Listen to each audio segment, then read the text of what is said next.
है कि अतीकुर रहमान साहब ने एटलीस्ट इस बात को माना तो सही कि ये जेंडर इक्वलिटी की बात हो रही है। तो सबसे पहले हम जब यूनिफॉर्म सिविल कोड की बात करते हैं, हमें यूनिफॉर्म सिविल कोड का नाम बदल के यूनिटी सिविल कोड कर देना चाहिए, क्योंकि इसकी जो लड़ाई हो जा रही है वो धर्म के नाम पे करी जा रही है, हालांकि ये जेंडर के नाम पे है।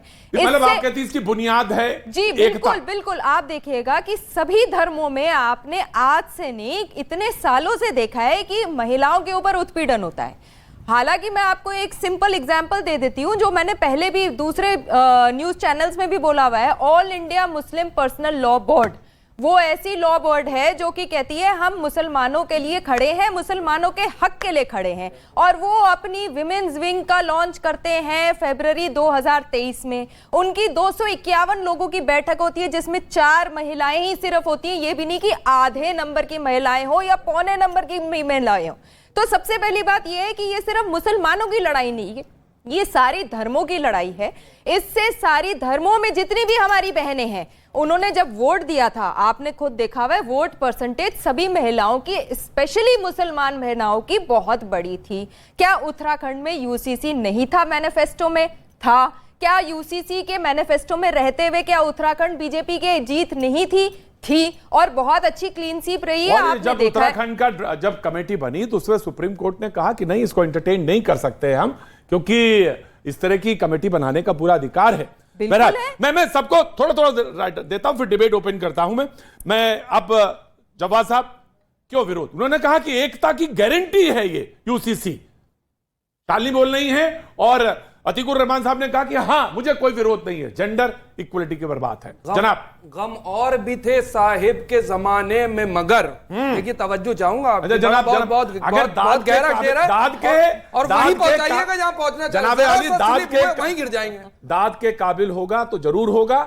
मैं वो उस तरह का जहां मैं पहुंचाना चाह रहा हूं बस वहीं पहुंचे। तो फिर आपका मकसद कुछ और है तो आप पहुंचाइए मकसद। जी, गम और भी थे साहिब के जमाने में, मगर यूं एक शख्स ने आकर धान बो दिए। देखिए साहब, मसला क्या है मुझे नहीं मालूम आपने क्यों कहा, कैसे कहा कि नहीं, वहीं पहुंचाया साहब जहां पहुंचना चाहा है। अल्लाह करे वहीं पहुंचे जहां पहुंचाना चाह रहे हैं।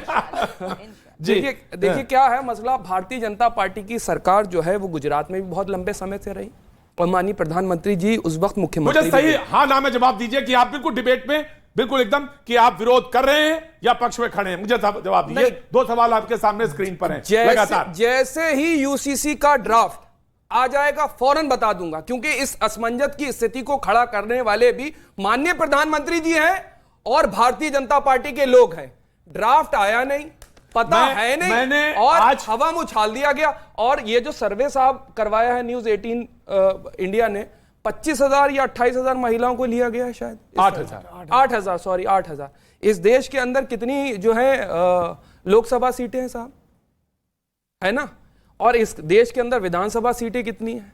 सर्वे का साइज मुझे लगता थोड़ा सा और बड़ा होना चाहिए, पर सीट भी एक विधानसभा के ऊपर बड़ा होना चाहिए, तब शायद जवाब साहब के मुंह से हाँ निकलता।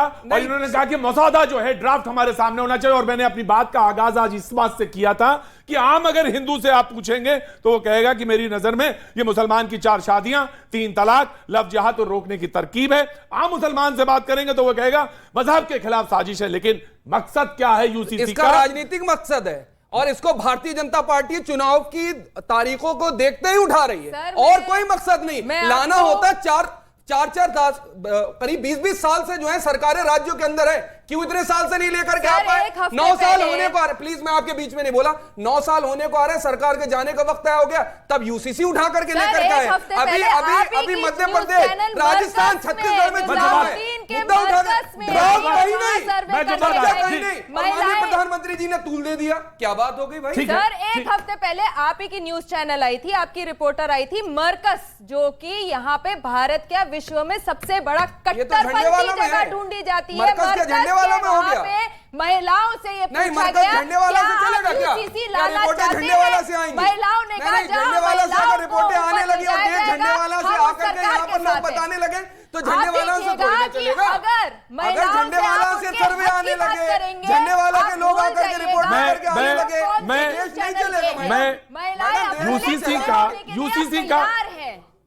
यूसीसी का मैं ऑफकोर्स आप ही के पास आ रहा हूं।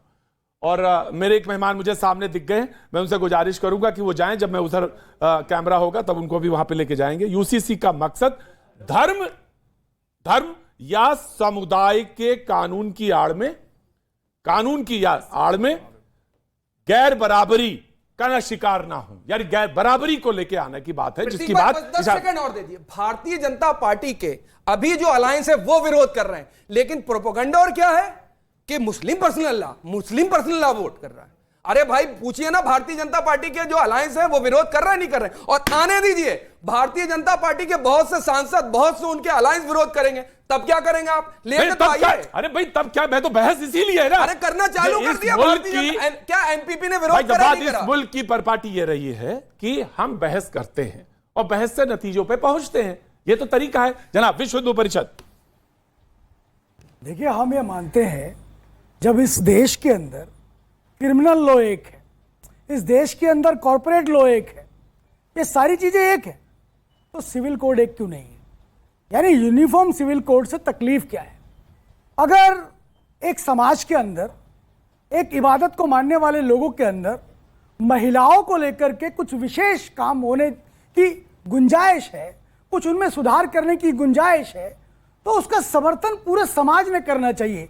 जैसे कि हिंदू समाज पर यदि हिंदू कोड बिल आया तो उसका समर्थन पूरे हिंदू समाज ने किया। नहीं करा, अगर विरोध करा गया जब हिंदू कोड बिल आया तो विरोध करा गया और अंबेडकर साहब का विरोध करा गया। आप एक्चुअली गलत है, ये गलत है, आप एक्चुअली गलत है, आप एक्चुअली गलत है। मैं फैक्चुअली बता देता हूं, हिंदू कोड बिल लाना चाहते थे, नेहरू जी ने कहा कि चुनाव के बाद लाते हैं, सरकार चुन जाएगी, बन जाएगी। सुन लीजिए मेरी बात सर, उसके बाद 55 में आया कि नहीं आया? 55 में आया, 56 में आया, अंबेडकर बाद में बोलिए ना। तो हिंदू समाज ने उसको समर्थन किया, हिंदू समाज ने उसका विरोध नहीं किया। आप देखिए, बड़ी अच्छी चीज आपको बताता हूं, तमिलनाडु के अंदर हिंदू कोड बिल के अंदर ही 7 ए जोड़ दिया गया। उसके अंदर ये कहा गया कि भाई अगर आप शादी करने के रिवायती जो परंपराएं हैं वो तय है, उसमें चेंज भी कर सकते हैं। यानी कि कितना लिबरल समाज था। इस पर मुझे अंबेडकर की एक बात याद आ जाती है। अंबेडकर जी कहते हैं कि ये बात है कि हिंदू समाज में तमाम सारी कुरीतियां रही हैं, लेकिन ये अच्छी बात है कि हिंदू समाज में उन कुरीतियों का विरोध करने वाले लोग भी हुए और हिंदू समाज ने उसका समर्थन भी किया। लेकिन इस्लाम की सबसे बड़ी कमी है कि वहां पर कुरीतियां होने के बावजूद भी उस समाज के लोग खड़े नहीं हुए, उनके खिलाफ उन्होंने विरोध नहीं किया, और अगर किया तो उनका सर तन से जुदा करने जैसी प्रोफेसर आधा बताया नहीं, प्रोफेसर जवाब वाले यही लोग थे और उस वक्त जवाब साहब, प्रोफेसर मैं आपसे कहना चाहूंगा, अतीकुर रहमान साहब से मैंने बहस का आगाज किया था, उन्होंने कहा कि जेंडर इक्वलिटी होनी चाहिए। अच्छी बात कही, हाँ उन्होंने ये बात कहा कि तरीके पे सरकार क्यों लाई, छुप रही है, ये बात कही, लेकिन उन्होंने विरोध नहीं किया। रहमानी साहब हमारे साथ मौजूद है, तस्लीम रहमानी साहब, आप अध्यक्ष हैं मुस्लिम पॉलिटिकल काउंसिल ऑफ इंडिया से। मैं जानना चाहता हूं, 2 सवाल हमारे स्क्रीन पर लगातार चल रहे हैं जिसमें हम पूछना चाहते हैं कि जो सिविल शादी, तलाक, गोद लेने और संपत्ति लेने का जो मसले हैं उस पर महिलाओं ने अपनी खुल के वोट दिए। 67% से ज्यादा महिलाओं ने कहा कि हाँ ठीक है, समान कानून होना चाहिए। इस पर आप विरोध कर रहे हैं या पक्ष में हैं, आपकी राय क्या है, मैं जानना चाहता हूं।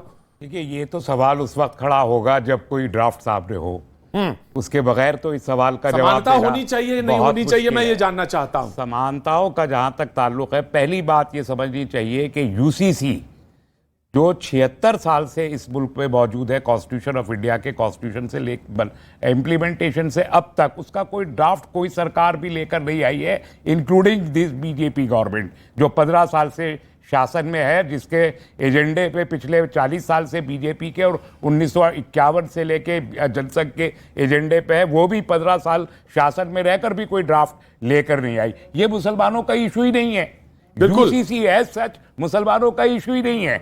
ये इशू इस देश के कम से कम 60% पॉपुलेशन का इशू है, जिसमें सबसे बड़ा ग्रुप जो है वो तो हमारे ट्राइबल्स का है, जो सड़कों पे खड़े एहतजाज कर रहे हैं। कल उन्होंने मध्य प्रदेश में किया, अभी परसों वो करने वाले छत्तीसगढ़ में करने वाले हैं, नागालैंड से आ रहे लोग होम मिनिस्टर से मुलाकात कर रहे हैं, मिजोरम असेंबली पास। मिसाल के तौर पर रहमानी साहब, कोई एसजीपीसी ने कह दिया कि हम नहीं मानेंगे। एसजीपीसी का कल एक मीटिंग हो गया, उन्होंने कहा ड्राफ्ट देखेंगे, अगर कुछ हुआ तो हम नहीं मानेंगे। शुरुआती चर्चा है ना ये आ रही है इसमें।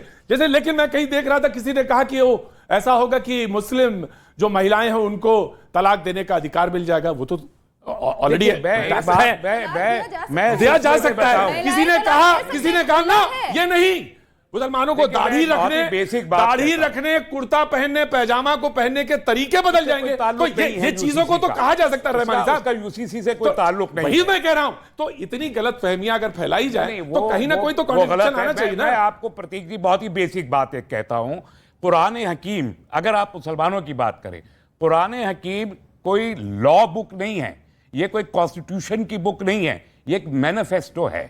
और इस मैनिफेस्टो, और ये मैनिफेस्टो भी मुसलमानों के लिए नहीं है तना, मुसलमान उसके सिर्फ कस्टोडियन है। ये पूरी की पूरी ह्यूमैनिटी का एक मैनिफेस्टो है। इस मैनिफेस्टो की बुनियाद पर लॉ फ्रेम किए जाते हैं according to the time, according to the period, according to the land, कि आप किस एरिया में रह रहे हैं, कि मतलब आप अमेरिका में रह रहे हैं या भारत में रह रहे हैं, उसके अकॉर्डिंगली अलग भी लॉ हो सकता है। तो लेकिन बेसिक प्रिंसिपल कुरान रहेगा।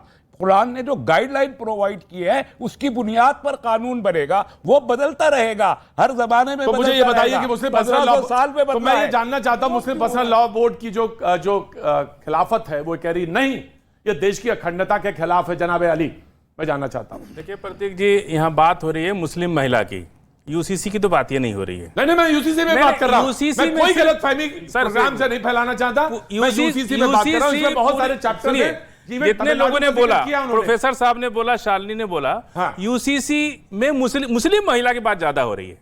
90 के दशक में आपको याद दिला दूं, 1 लाख से ज्यादा मुकदमे मतलब लड़कियों को जला के मार दिया गया किचन के अंदर, दहेज के लिए।